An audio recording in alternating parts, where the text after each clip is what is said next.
Welcome back, I'm Lawrence, and today we're talking about purists or traditionalist fly fishermen. I'm sitting here at the park right now. I was out casting, doing my practice, and I started thinking about, different things about fly fishing and types of flies I'm gonna be taking on the road here when I go to Wisconsin in the next couple weeks.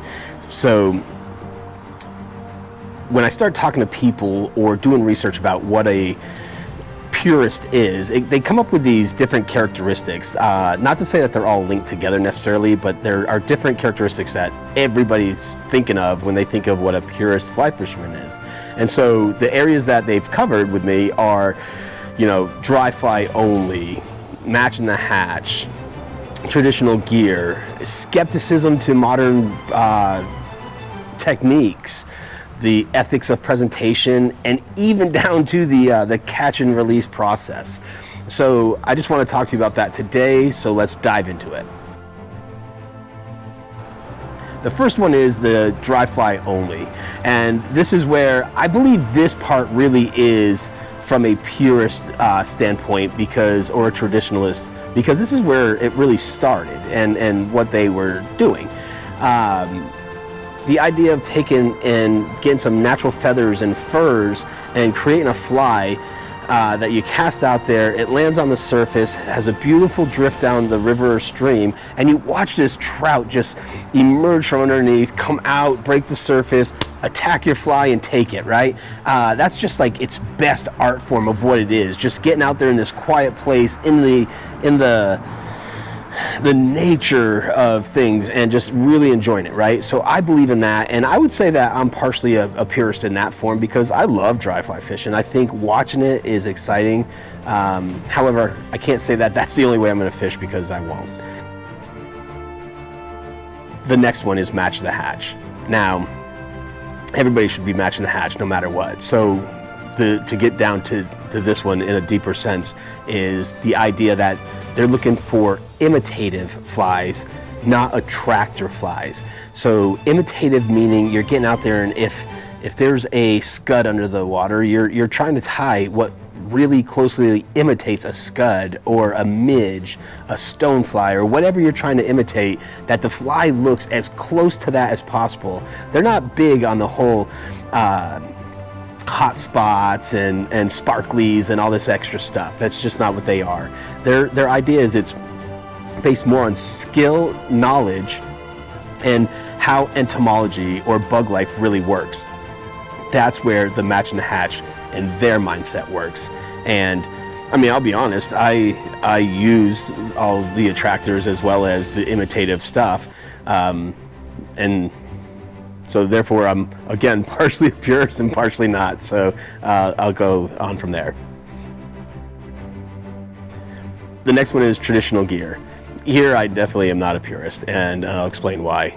But traditionalists use the bamboo rods. They've got these click and pawl reels. They've got their hand-tied leaders, and they're against kind of the carbon fiber rods or the dragon disc reels and the manufactured already fully tapered leaders, I guess. And where I have two things with that really. The first one being that gear just doesn't get made anymore in some cases, right? Like the click and pawl, I haven't heard anybody talk about a click and pawl. In fact, I wouldn't even know if I saw one. A bamboo rod, I think they're nice rods. I think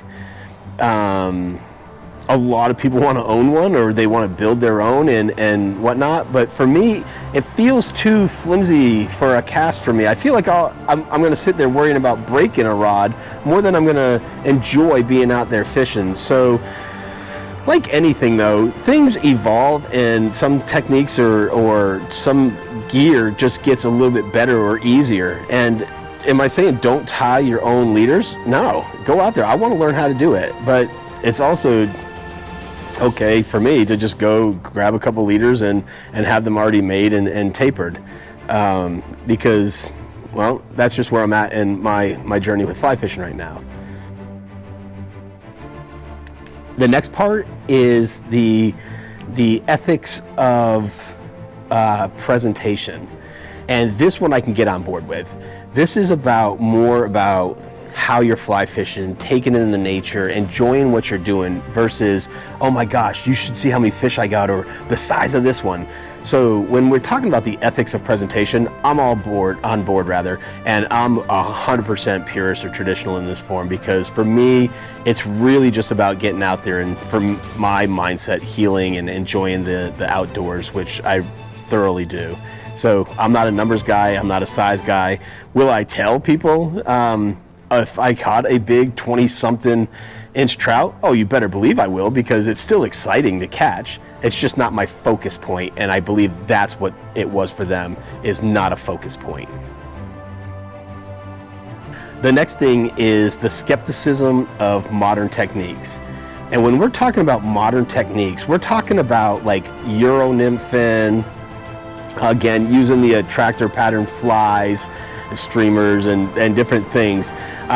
It's almost like they feel like the modern technique is taken away from the art of what fly fishing is. And has it? I personally don't believe so, because if you're using a dry fly today, you still have to get a nice cast out there, right? You have to get ahead of the fish. You have to have a good presentation, a good drift. The gear has to work, right? I mean, it's still, I'll just go back to the rod thing. A bamboo rod is nothing more than, or any rod, taking a stick, tying a string to it, and casting it out there. I believe I could get a stick, I could tie a line, put a fly on there, cast it out there, and catch a fish. Is it going to be as frequently as the gear I'm using now? I'm not sure. I've never tried it, but maybe we will. But anyway, the gear and the techniques, they evolve. Euro nymphing is fun. I think it's another technique just to use wherever you're at. Sometimes in streams, being able to tight line nymph it is better than trying to throw a dry fly, because again, your regions are different for what you have hatch wise. So you may not always be in a dry fly season for yourself. So again, the modern techniques, I think they work, and probably because I'm grown up in the modern techniques, but I just don't know if this is what makes somebody a purist versus not. And then the final piece is catch and release. I'm on board with this all day. Do I think this makes you more of a purist or traditionalist? No, and again, I'll explain why. The idea of catch and release is you get out there, you catch a fish, and then you release it back into the water for someone else. Not all rivers are considered like class 1, where there's a wild population of fish. Some rivers or streams have been taken over, like brown trout are eating up all the brook trout, and the environment's not set enough for those fish to survive all year, so they're going to start stocking them. Well, if you're throwing in stocker fish, you're not catching wild fish. So we call it put and pull, and the idea is these guys are stocking fish in there for anglers to be able to get out there and enjoy a recreational time. So yes, I personally catch and release. I do not keep any fish, but it's mostly because, one, I'm lazy to clean fish, and two, I'm not a big fish eater. So I'm not going to say I'm a purist because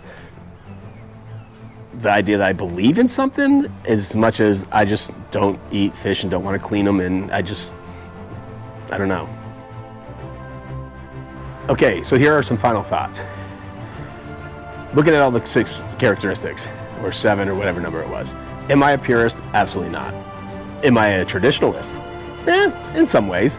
But I'm really more of a modern or progressive type fly fisherman, because that's the era I've grown up in.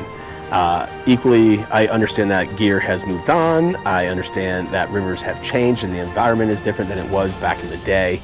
And so I just want to get out there and I want to enjoy it. I do put back all my fish, but not because I'm going to tell people I'm a purist, just because, like I said, I don't want to clean a fish, okay? I just don't. I don't eat them. They're not all that tasty to me.